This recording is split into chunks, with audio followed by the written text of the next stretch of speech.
اعوذ باللہ من الشیطان الرجیم بسم اللہ الرحمن الرحیم الحمدللہ رب العالمین والصلاة والسلام علی اشرف الانبیاء والمرسلین۔ عزیزان کرام کے اندر آج پھر آپ کی خدمت میں آپ کی مشکلات اور ان کا حل لے کر حاضر ہوئے ہیں۔ آج جس مشکل پہ گفتگو کریں گے وہ ہے درد سر۔ چونکہ ہم جس فضا میں رہ رہے ہیں، جس فضا میں سانس لے رہے ہیں، صدہا بیماریاں، صدہا مشکلات ہیں، ان میں سے ایک مشکل درد سر کی یعنی سر کے درد کی ہے۔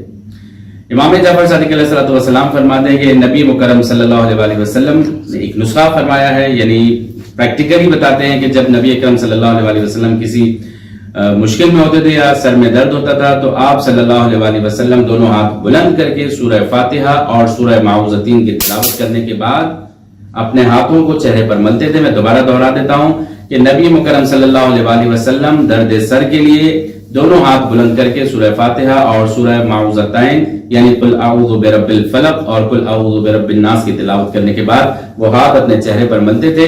اس طرح درد سر رفع ہو جاتا تھا۔ ابن مسعود سے روایت ہے کہ امام علی علیہ السلام فرماتے ہیں کہ اگر کوئی درد سر کا شکار ہے یا مائگرین کا شکار ہے تو سورہ حشر کی آیت نمبر 21 سے لے کر 24 کی تلاوت کرے، اس کے سر کا درد رفع ہو جائے گا۔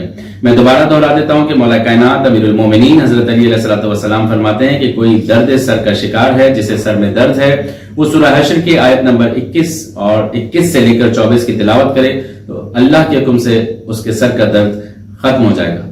امید ہے کہ آج کی نشست ہم سب کے لیے مفید رہی ہوگی۔ والسلام علیکم ورحمۃ اللہ وبرکاتہ۔